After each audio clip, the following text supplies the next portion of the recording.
जिस प्रकार से अभी अखिलेश जी बोल रहे थे और कल जब शुरुआत हुई तो नेता प्रतिपक्ष राहुल गांधी जी ने जिस प्रकार की बातें की, आज जब अखिलेश जी ने एक शेरो शायरी से और गजल की पंक्तियों से शुरुआत की, तो मैं भी ये बता दूं कि अखिलेश जी, जरा सा कुदरत ने क्या नवाजा, जरा सा कुदरत ने क्या नवाजा, आके बैठे हो फलसफे में, तुम्हारा लहजा बता रहा है तुम्हारी दौलत नई नई है। हम लाते हैं टॉक शोज और अनलिमिटेड एंटरटेनमेंट सिर्फ यूट्यूब पर। अगर आपने अभी तक हमारा चैनल सब्सक्राइब नहीं किया तो अभी सब्सक्राइब करें और बेल आइकॉन को क्लिक करके हमारी लेटेस्ट वीडियोस के बारे में अपडेट जानें। अब जितने भी यहाँ बहुत लोग बैठे हैं ये सब उसी प्रकार की बात कर रहे हैं। आदरणीय अध्यक्ष महोदय, मैं बताना चाहूंगा, माननीय नेता प्रतिपक्ष कल राहुल गांधी जी बार बार भगवान शंकर का फोटो दिखा रहे थे।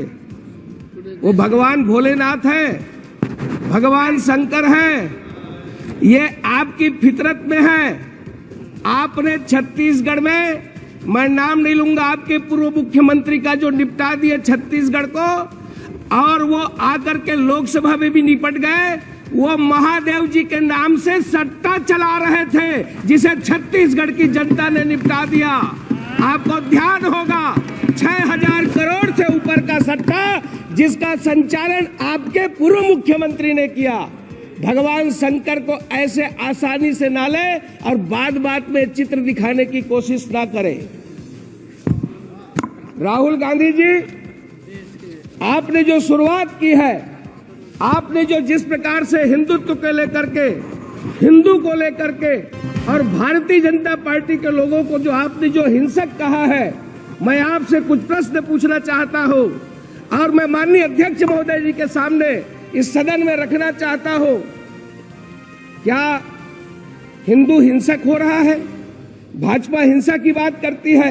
इस हिंदुस्तान के अंदर हिंसा कौन फैला रहा है?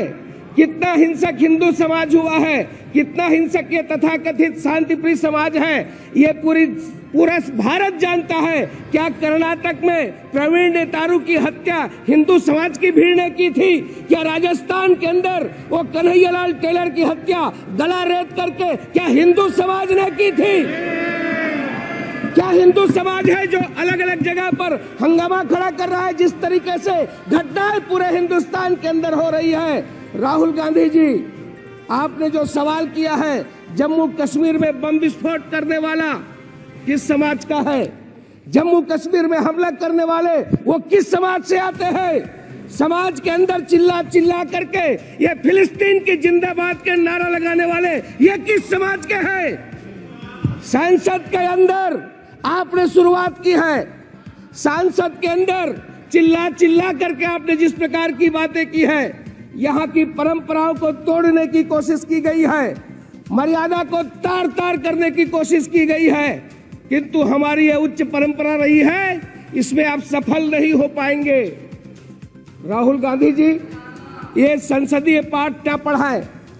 आज आपने जिस प्रकार से हिंदुत्व का अपमान किया है, आपने जिस प्रकार से ये कल जो शुरुआत की है, और आपके ही पार्टी के एक उत्तर प्रदेश के सांसद ने जो कहा है, उन्होंने छत्तीसगढ़ की बात की है।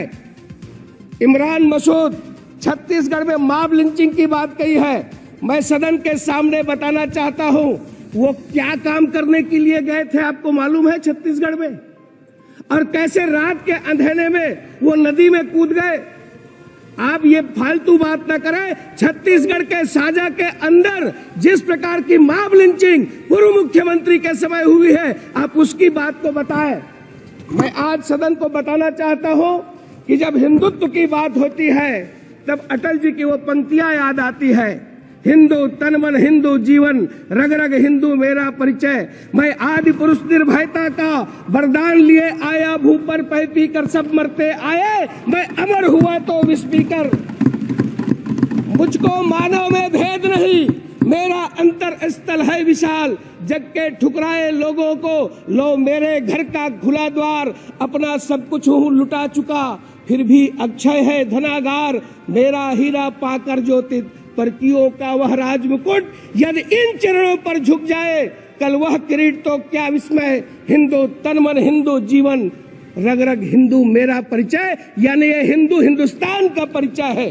होकर स्वतंत्र कब चाहा है, होकर स्वतंत्र कब चाहा है, मैंने कर लूं जग को गुलाम, मैंने तो सदा सिखाया है करना निज के मन को गुलाम। गोपाल राम के नामों पर मैंने कब अत्याचार किया, कब दुनिया को हिंदू करने घर घर नरसंहार किया। भूभाग नहीं सत सत मानव की हृदय जीतने का निश्चय, हिंदू तन मन हिंदू जीवन, रग रग हिंदू मेरा परिचय। ये हिंदुत्व है। और आपने हिंदू को, हिंदू समाज को, हिंदुस्तान को आपने बदनाम करने की कोशिश किया है। माननीय अध्यक्ष महोदय, मोदी जी ने हर मुश्किल को संभव किया है।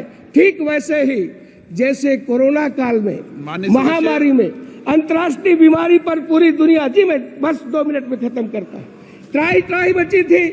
विदेश के लोग कहते थे कि भारत में इतनी बड़ी आबादी है, क्या होगा। किंतु इस कोरोना के तूफान से भी राष्ट्र की कश्ती को सुरक्षित बाहर निकालने का काम यदि किसी ने किया तो वह है इस देश के प्रधानमंत्री नरेंद्र मोदी जी। कोविशील्ड, कोवैक्सीन का निर्माण ही नहीं कराया, संसाधन मुहैया कराए, लैब के वैज्ञानिकों को प्रोत्साहित देते रहे, देश में 300 करोड़ से अधिक डोज लोगों को वैक्सीन मुहैया कराया। इतना ही नहीं, दुनिया के देशों को भी सब प्रकार की उन्होंने सुविधाएं दी। इस पीरियड में आत्मनिर्भर भारत के मंत्र को नहीं छोड़ा। अध्यक्ष महोदय, उस तरफ बैठने वाले नहीं चाहते, ये चाहते ही नहीं थे ये वैक्सीन भारत में निर्मित हो। अरे ये तो फाइजर की वकालत कर रहे थे, विदेशी कंपनियों की वकालत कर रहे थे। सेंट्रल विस्टा का भी ये निर्माण नहीं चाहते थे, ये जीएसटी का कलेक्शन नहीं चाहते थे। ये डर्टी पॉलिटिक्स इनके रक्त में है। माननीय प्रधानमंत्री जी हार नहीं मानने वालों में से हैं। उन्होंने गतिरोधों को दूर किया, नए ऑक्सीजन प्लांट, मुफ्त में टीकाकरण, ऑक्सीजन रेल ने ताकत दी, नए वेंटिलेटर का निर्माण, नए हॉस्पिटल का निर्माण। देश में कोविड टेस्टिंग सेंटर एक हुआ करता था, हजारों कोविड सेंटर स्थापित किए, पीपीई किट नहीं बनता था। आज हम लार्जेस्ट प्रोड्यूसर हुए, ऑक्सीजन एक्सप्रेस चलाए, कॉरिडोर बनाया गया, एयरपोर्ट ने टैंकर लिफ्ट किए, क्रायोजेनिक से लाने की बात की गई और इसमें पीएम केयर फंड की बहुत महत्वपूर्ण भूमिका रही। माननीय अध्यक्ष महोदय, 80 करोड़ लोगों को मुफ्त अनाज देने का काम किया। कहाँ तो तय था। मैं ये कहूंगा कि आज जिस प्रकार से गरीबों की केवल चर्चा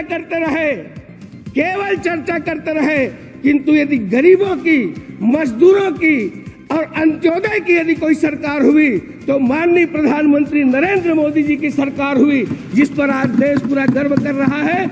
आपने मुझे अवसर दिया।